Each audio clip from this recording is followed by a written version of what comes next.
नए नए संदेशों को समेटते हुए एक बार फिर मैं आपसे मन की बात करने आया हूं।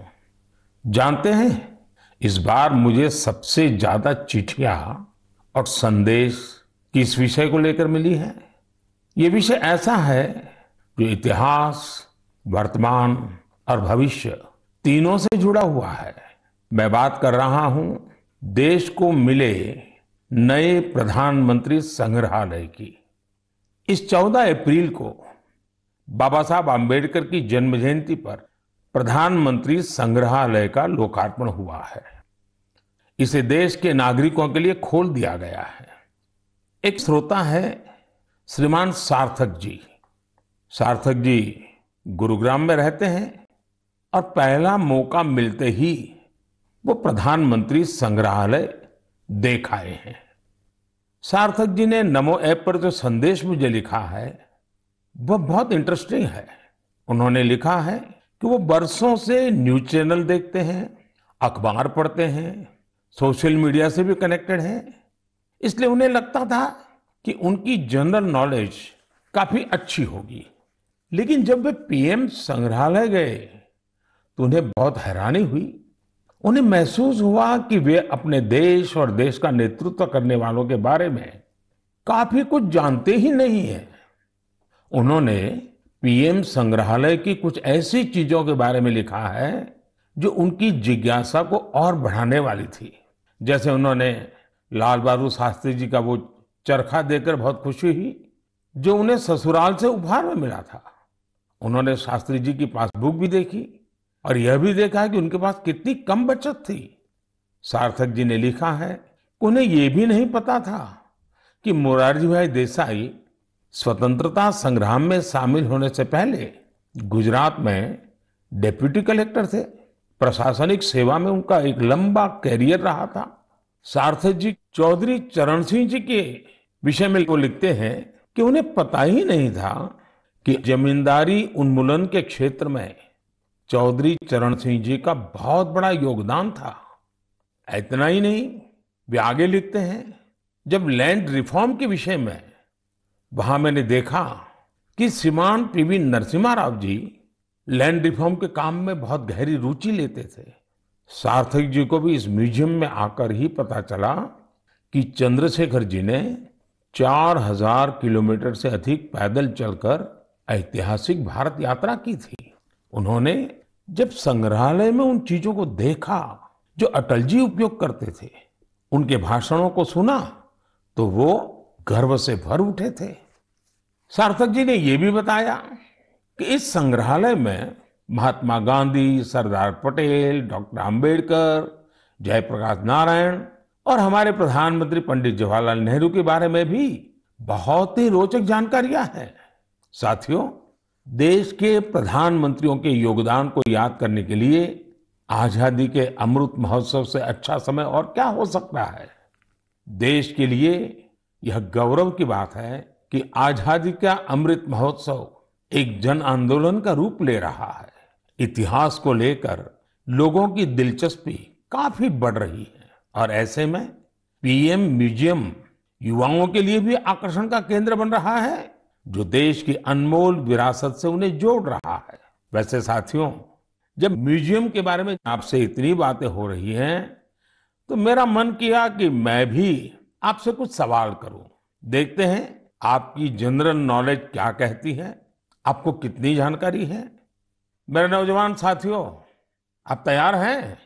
कागज कलम हाथ में ले लिया? अभी मैं आपसे जो पूछने जा रहा हूं, आप उनके उत्तर नमो ऐप या सोशल मीडिया पर #म्यूजियम क्विज के साथ शेयर कर सकते हैं और जरूर करें। मेरा आपसे आग्रह है कि आप इन सभी सवालों का जवाब जरूर दें। इससे देश भर के लोगों में म्यूजियम को लेकर दिलचस्पी और बढ़ेगी। क्या आप जानते हैं कि देश के किस शहर में एक प्रसिद्ध रेल म्यूजियम है, जहां पिछले 45 वर्षों से लोगों को भारतीय रेल की विरासत देखने का मौका मिल रहा है। मैं आपको एक और क्लू देता हूं। आप यहां Fairy Queen, saloon of Prince of Wales से लेकर फायरलेस स्टीम लोकोमोटिव ये भी देख सकते हैं। क्या आप जानते हैं कि मुंबई में वो कौन सा म्यूजियम है जहां हमें बहुत ही रोचक तरीके से करेंसी का इवोल्यूशन देखने को मिलता है? यहाँ ईसा पूर्व छठी शताब्दी के सिक्के मौजूद हैं, तो दूसरी तरफ ई मनी भी मौजूद है। तीसरा सवाल, विरासत ए खालसा इस म्यूजियम से जुड़ा है। क्या आप जानते हैं ये म्यूजियम पंजाब के किस शहर में मौजूद है? पतंगबाजी में तो आप सबको बहुत आनंद आता ही होगा। अगला सवाल इसी से जुड़ा है। देश का एकमात्र काइट म्यूजियम कहाँ है? आइए मैं आपको क्लू देता हूं। यहां जो सबसे बड़ी पतंग रखी है उसका आकार 22 गुणा 16 फीट है। कुछ ध्यान आया? नहीं तो यही एक और चीज बताता हूं। यह जिस शहर में है उसका बापू से विशेष नाता रहा है। बचपन में डाक टिकटों के संग्रह का शौक किसे नहीं होता, लेकिन क्या आपको पता है कि भारत में डाक टिकट से जुड़ा नेशनल म्यूजियम कहाँ है? मैं आपसे एक और सवाल करता हूं। गुलशन महल नाम की इमारत में कौन सा म्यूजियम है? आपके लिए क्लू ये है कि इस म्यूजियम में आप फिल्म के डायरेक्टर भी बन सकते हैं, कैमरा एडिटिंग की बारीकियों को भी देख सकते हैं। अच्छा, क्या आप ऐसे किसी म्यूजियम के बारे में जानते हैं जो भारत की टेक्सटाइल से जुड़ी विरासत को सेलिब्रेट करता है? इस म्यूजियम में miniature paintings, Jain manuscripts, sculptures, बहुत कुछ है। ये अपने यूनिक डिस्प्ले के लिए भी जाना जाता है। साथियों, टेक्नोलॉजी के इस दौर में आपके लिए इनके उत्तर खोजना बहुत आसान है। ये प्रश्न मैंने इसलिए पूछे ताकि हमारी नई पीढ़ी में जिज्ञासा बढ़े, वो इनके बारे में और पढ़ें, इन्हें देखने जाएं। अब तो म्यूजियम्स के महत्व की वजह से कई लोग खुद आके आकर म्यूजियम्स के लिए काफी दान भी कर रहे हैं। बहुत से लोग अपने पुराने कलेक्शन को, ऐतिहासिक चीजों को भी म्यूजियम्स को दान कर रहे हैं।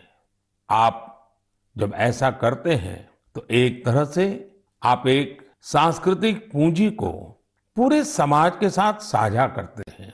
भारत में भी लोग अब इसके लिए आगे आ रहे हैं। मैं ऐसे सभी निजी प्रयासों की भी सराहना करता हूं।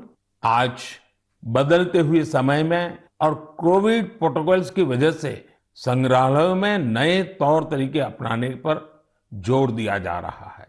म्यूजियम्स में डिजिटाइजेशन पर भी फोकस बढ़ा है। आप सब जानते हैं कि 18 मई को पूरी दुनिया में इंटरनेशनल म्यूजियम डे मनाया जाएगा। इसे देखते हुए अपने युवा साथियों के लिए मेरे पास एक आइडिया है। क्यों ना आने वाली छुट्टियों में आप अपने दोस्तों की मंडली के साथ किसी स्थानीय म्यूजियम को देखने जाएं। आप अपना अनुभव #म्यूजियम मेमोरीज के साथ जरूर साझा करें। आपके ऐसा करने से दूसरों के मन में भी संग्रहालयों को लेकर जिज्ञासा जगेगी। अड़ी सोमवार से शुक्रवार शाम 6 बजे सिर्फ TV9 भारतवर्ष पर।